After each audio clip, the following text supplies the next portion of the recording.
नमस्कार दोस्तों। जानिए कौन सा फूल चढ़ाने से माँ होगी प्रसन्न और आपको कर देगी माला माल। दोस्तों, इस बार चैत्र नवरात्रि 13 अप्रैल 2021 दिन मंगलवार से आरंभ हो रही है। ये 9 दिन माँ आदिशक्ति भवानी की पूजा करने के लिए बहुत ही खास होते हैं। इन 9 दिनों तक माँ दुर्गा के 9 स्वरूपों शैलपुत्री, ब्रह्मचारिणी, चंद्रघंटा, कुष्मांडा, स्कंद माता, कात्यायनी, कालरात्रि, महागौरी और सिद्धिदात्री देवी की पूजा करने का विधान है।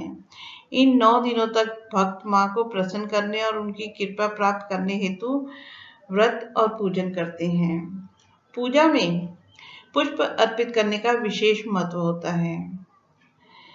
कुछ ऐसे फूल हैं दोस्तों जिन्हें अर्पित करने से माँ भवानी अत्यंत प्रसन्न होती है, तो वहीं कुछ फूल अर्पित करने से माँ नाराज हो सकती है। इसीलिए फूल अर्पित करते समय विशेष सावधानी बरतनी चाहिए।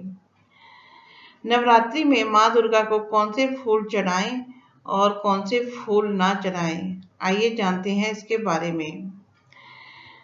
दोस्तों, नवरात्रि के दिनों में 9 दिनों तक माँ भवानी के अलग अलग रूपों की पूजा करते समय उन्हें अलग अलग फूल चढ़ाने चाहिए। मान्यता है कि इससे प्रसन्न होकर माँ अपनी कृपा बरसाती है और आपको कभी भी पैसों की कमी नहीं होने देती है और आपको माला माल कर देती है।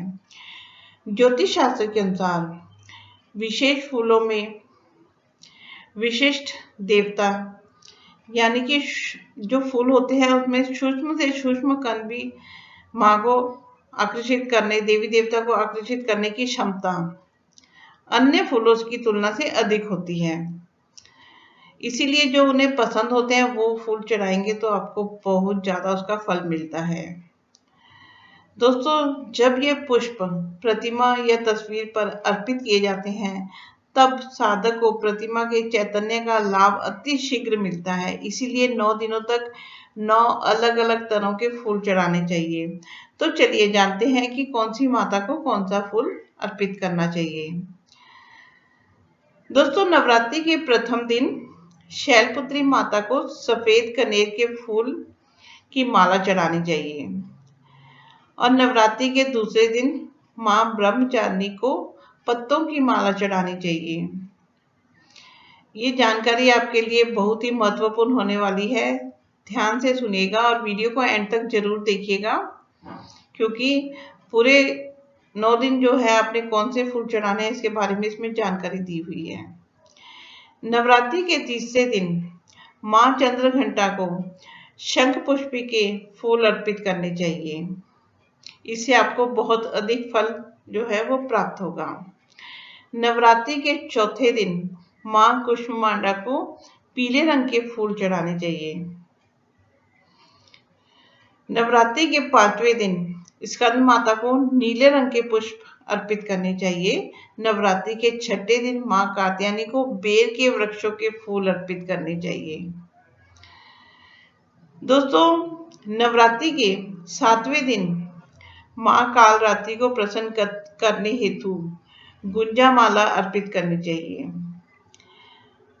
ये जो फूलों वाली दुकान होती है वहां से आपको ये फूल सभी मिल जाएंगे। अगर आपके घर में फूल लगे हुए हैं तो उसको तोड़ने में या उसको चढ़ाने में क्या सावधानी बरतनी चाहिए ये भी मैं आपको आगे बताने वाली हूँ। नवरात्रि के 8वें दिन महागौरी माँ को प्रसन्न करने हेतु उन्हें पुष्प की नहीं कलावा की माला अर्पित करनी चाहिए। नवरात्रि के समापन वाले दिन माँ सिद्धिदात्री को गुड़हल के फूल अर्पित करने चाहिए।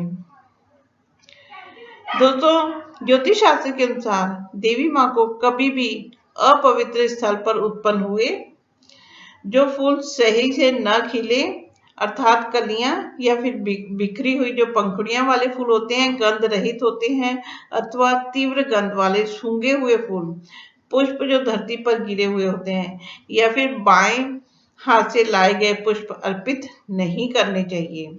इसके अलावा किसी के यहाँ से बिना आज्ञा के तोड़े हुए फूल या फिर पानी में डुबोकर धोए हुए पुष्प जो होते हैं वो कभी नहीं चढ़ाने चाहिए।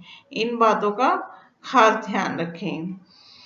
तो अगर आपको ये जानकारी अच्छी लगी हो तो आप प्लीज मेरे चैनल को सब्सक्राइब करके बेल आइकन को प्रेस कर देना, ताकि आगे से भी आपको इस तरह की बढ़िया जानकारी प्राप्त होती रहे। धन्यवाद दोस्तों।